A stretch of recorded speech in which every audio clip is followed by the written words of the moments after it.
السلام علیکم ورحمۃ اللہ وبرکاتہ۔ زنا کی سزا اور گناہ۔ اگر مرد ایک ایسی عورت سے صحبت یا ہم بستری کرے جو اس کی بیوی نہیں تو یہ زنا کہلاتا ہے۔ ضروری نہیں کہ ساتھ سونے کو ہی زنا کہتے ہیں، بلکہ چھونا بھی زنا کا ایک حصہ ہے۔ کسی پرائی عورت کو دیکھنا بھی آنکھوں کا زنا ہے۔ زنا کو اسلام میں ایک بہت بڑا گناہ شمار کیا گیا ہے، اور اسلام نے ایسا کرنے والوں کی سزا دنیا میں ہی رکھی ہے۔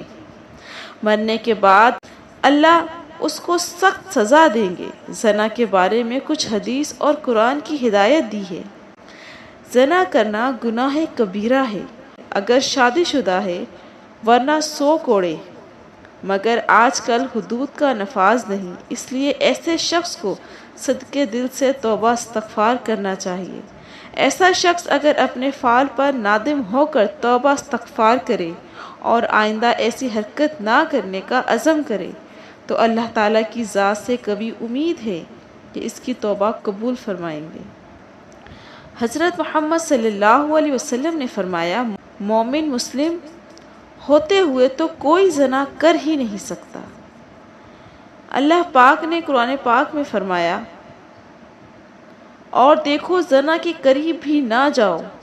زنا کی سزا اور عذاب۔ اگر زنا کرنے والے شادی شدہ ہوں تو کھلے میدان میں پتھر مار مار کر مار ڈالا جائے، اور اگر کنوارے ہوں تو 100 کوڑے مارے جائیں۔ بخاری شریف کی حدیث ہے۔ آج کل دیکھنے میں آیا ہے کہ اس گناہ میں بہت سے لوگ شامل ہیں، خاص کر کے اس بازار میں جہاں عورتیں اور مرد جاتے ہیں۔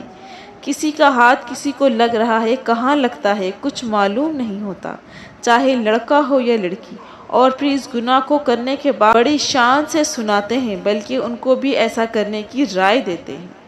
اگر کوئی اکیلے لڑکا یا لڑکی کوئی غلط کام کرتا ہے تو اس کا گناہ اس کے ماں باپ کو بھی ملتا ہے، کیونکہ انہوں نے ان کی جلدی شادی نہیں کی، جس کی وجہ سے وہ غلط کام کرنے لگی۔ اور شادی کی عمر ہونے کے بعد بھی ماں باپ ان کی شادی نہ کریں تو اللہ ناراض ہوتا ہے، اور ان کے گھر کی برکت ختم ہو جاتی ہے، اور اللہ ان ماں باپ سے قیامت کے دن حساب مانگے گا۔ ایک جگہ اللہ نے قرآن پاک میں فرمایا، پاک دامن لڑکیاں پاک دامن لڑکوں کے لیے ہیں۔ اس کا مطلب یہ ہے کہ اگر آپ اچھے ہیں تو اللہ پاک آپ کو بھی اچھی بیوی یا اچھا شوہر دے گا، اور خراب ہیں تو سمجھ لیجئے زنا ایک ایسا عمل ہے جن سے نسیان، ایڈز، کینسر جیسی موذی بیماریاں پھیلتی ہیں۔ زنا سے انسان کا دل مردہ ہو جاتا ہے، جبکہ اکثر دیکھنے میں آیا ہے کہ جب دل مردہ ہو گیا تو پھر اس کے دل سے اسلام کی روشنی ختم ہو جاتی ہے، جس سے وہ ایمان سے خالی ہو جاتا ہے۔ انسان جو بھی غلط کام کرتا ہے اس کی قیمت اس کے بچوں، ماں یا بہن کو اس دنیا میں ہی ادا کرنی پڑتی ہے۔ امام شافعی رحمۃ اللہ علیہ کہتے ہیں کہ زنا ایک قرض ہے، اگر تو ایسا قرض لے گا تو تیرے گھر میں یعنی تیری بہن بیٹی سے وصول کیا جائے گا۔